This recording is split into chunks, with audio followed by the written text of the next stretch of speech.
Herman Melville, Moby-Dick or The Whale.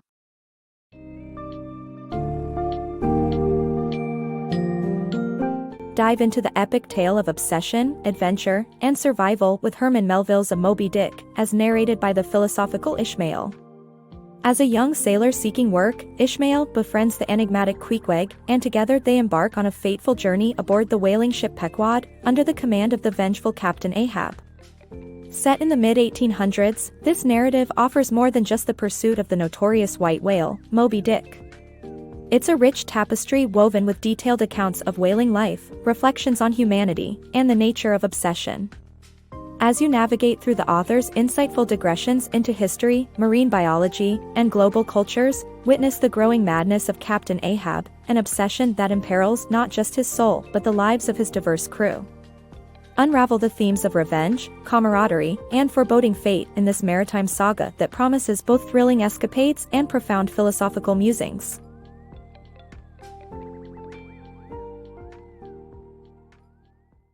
Sailing with Open Hearts.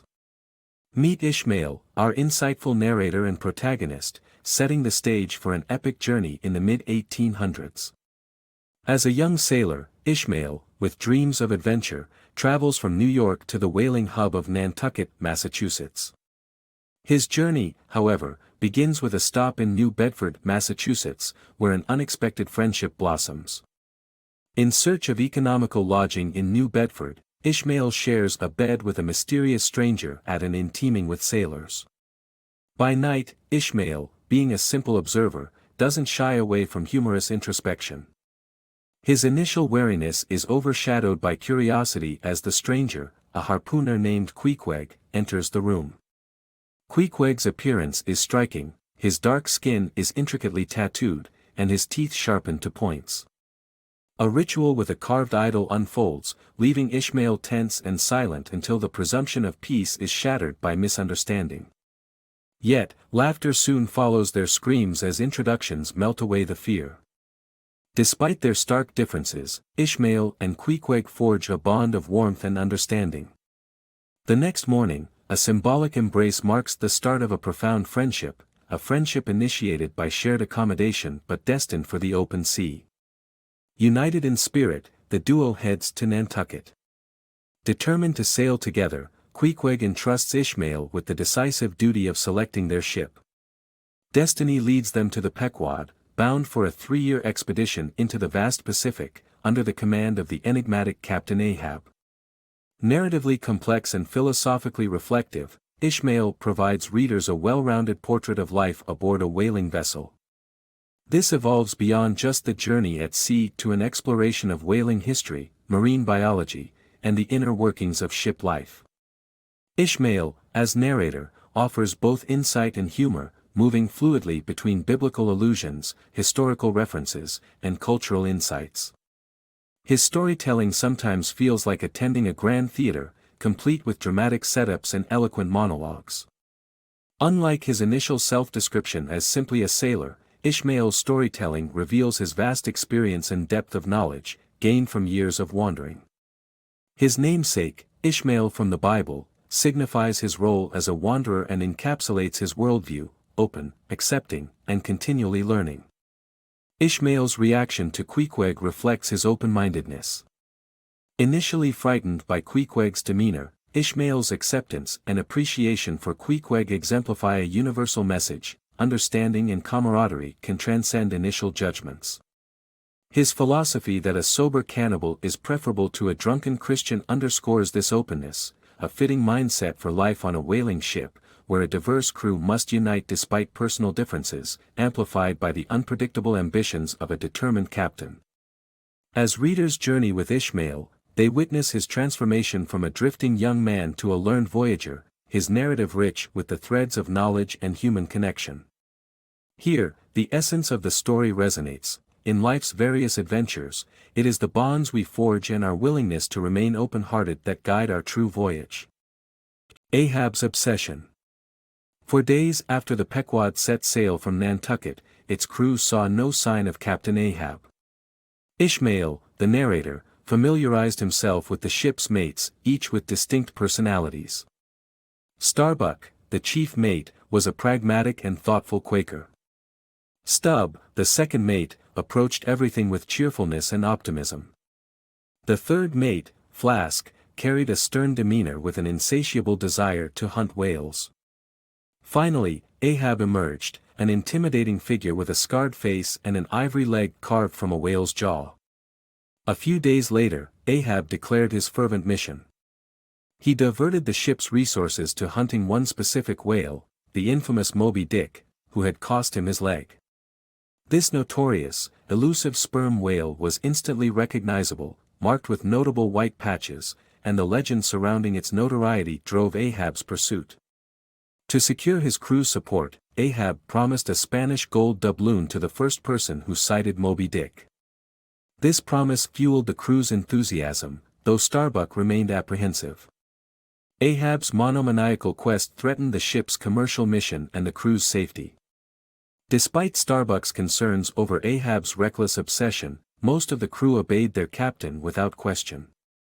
Life on the ship reflected the larger narrative of Ishmael's tale, an epic journey that pulled the Pequod through dangerous waters. As the ship neared its fateful encounter with Moby-Dick, Ishmael's observations meandered into detailed explanations of whaling practices, the whale's anatomy, and the maritime superstitions that offer both knowledge and humor. Ishmael stood in stark contrast to Ahab. His quest was not one of vengeance but of understanding the majestic creatures of the sea.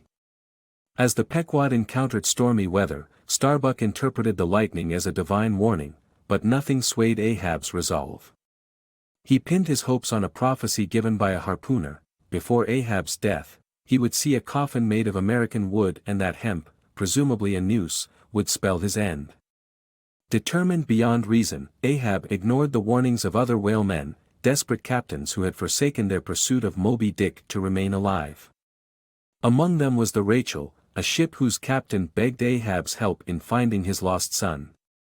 Ahab refused, blinded by his goal. Not long after parting with the Rachel, Moby-Dick was finally sighted, sparking a 3-day chase across the wild seas. The confrontations with Moby-Dick became increasingly disastrous. On the first day, the whale shattered Ahab's boat. On the second, more destruction followed, claiming a harpooner's life. The finale came with the whale ramming the Pequod itself, sending it to the ocean's depths.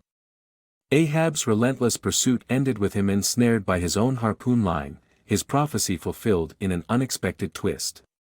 As the Pequod sank, Ishmael found himself alone, adrift, clinging to the life-saving coffin once intended for his friend Queequeg. He floated amidst the sharks, the only survivor of the Pequod's ill-fated voyage until he was rescued by the Rachel, still searching for the captain's lost child. Ishmael's miraculous survival bore witness to the tragic end of Ahab's obsessive quest. Pursuit and destruction. Ahab tirelessly follows the path towards Moby-Dick, driven by an obsession that refuses to wane despite ominous signs from 9 other whaling ships he encounters. Each ship's captain wisely chose survival over aggression, turning back after their brushes with the fearsome whale, yet Ahab remains undeterred. The pivotal moment comes with the crossing of paths with the Rachel.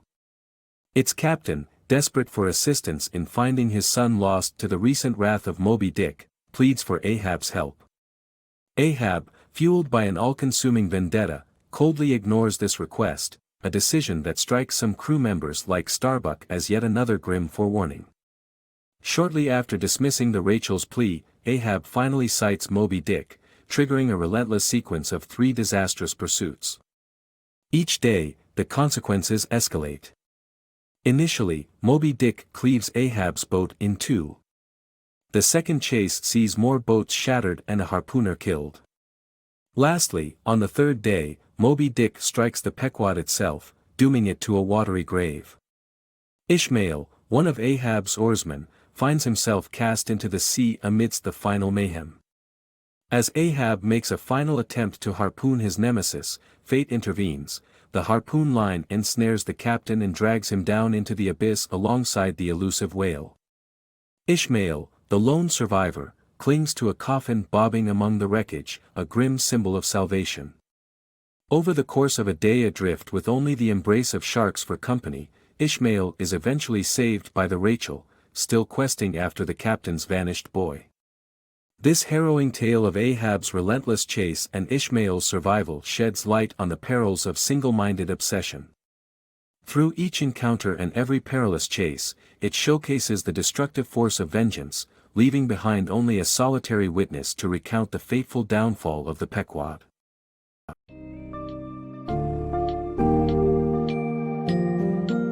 As Moby-Dick sails to its devastating climax, we are left pondering the cost of vengeance and the indomitable spirit of survival.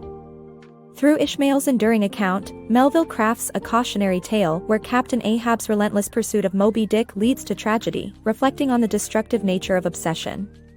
The multifaceted themes discussed, such as the harmony and conflict among a diverse crew, the balance of fear and curiosity, and the stark contrast between knowledge and obsession, remain relevant. Ahab's demise and the Pequod's doom illustrate the dangerous price of revenge, while Ishmael's survival, a lone beacon of resilience, underscores the hope and peril inherent in human endeavors. As the sole narrator of this harrowing journey, Ishmael implores us to consider what we truly value, the pursuit of our own white whales or the wisdom of restraint and understanding in the face of life's tempestuous seas.